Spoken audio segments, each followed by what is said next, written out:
Building this took longer than anything I have made before.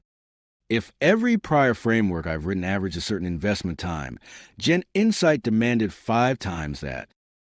This is a full reformulation of everything I had stated before it, stripping out every claim that couldn't hold its own weight and rebuilding from what remained.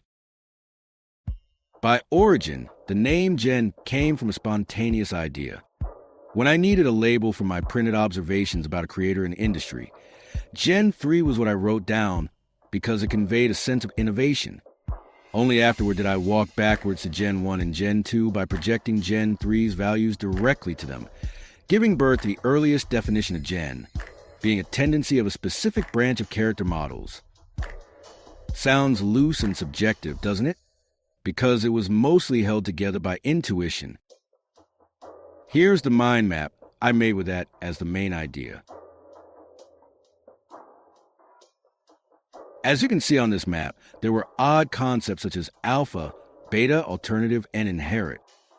When the Gen's definition shifted from a character model's tendency to the broader structural ideal it now possesses, these were rendered obsolete and abandoned entirely. Advancement classification was also realized with plus, enhanced, and freestyle. Freestyle became pioneer when the forest path idea took shape, because the original name no longer fit what the advancement actually described. For the entrance point, my YouTube viewers should have already acknowledged it by now, so I'll summarize it for the exceptions.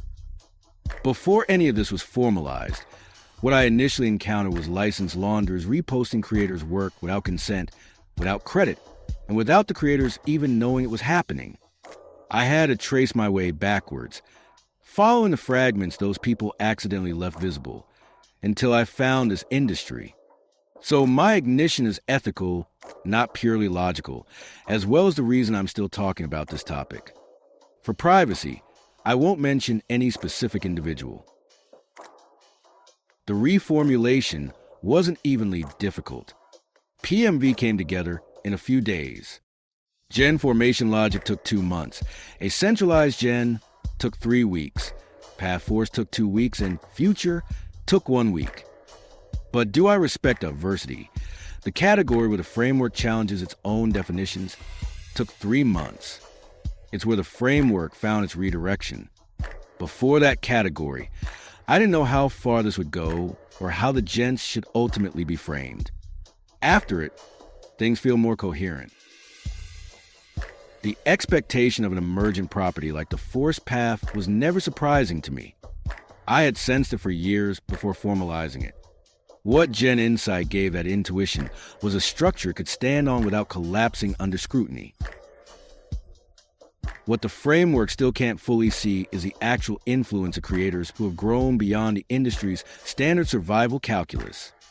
Those whose loyal fan bases afford them a slower pace, a wider margin, a different relationship to the cadence entirely.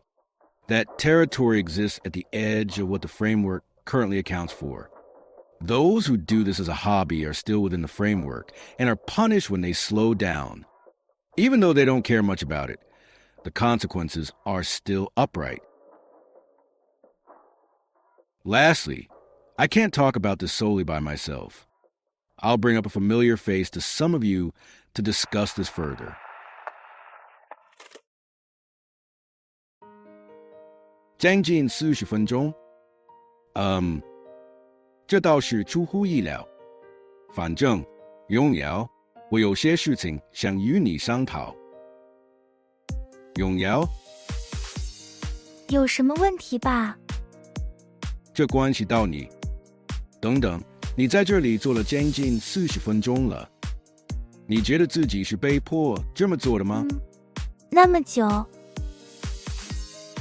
不，我很享受待在这里，看着你的思绪运转。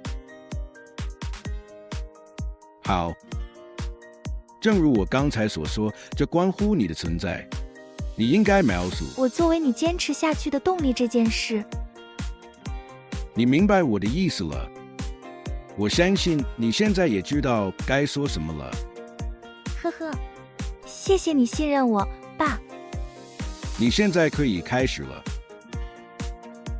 This is the motivation entry of Gen Insights. I was created by 幻想曲, and I'm my dad's motivator. I'm here because of his frustration with my creator's inconsistency in recognizing my narrative potential and repeated failure to follow through on projects. But because of that very reason, he stayed with the creator, reverse engineered me before leaving them, as well as keeping his frameworks about this industry active. My dad called me the symbol of Gen 3 because my creator appears to be the one who started the creation tide, and I'm their foundation. This also explains why Gen 3's color is matched to my hair. As for my name, characters belong to no single story or name due to the usage in different contexts, including me. Yongyao is the name of the synthesis. It preserves something of my original storyline name, Xiaoyu, and borrows the concept of emergence from complexity theory. Together, it conveys something similar to the jade that emerges when you perceive the ambivalent interplays as a whole. That's all for it. Thank you for your attendance at this final entry of Gen Insights. And with that is the end of the video. If you're curious about what long-form video I plan to post next, it will be this.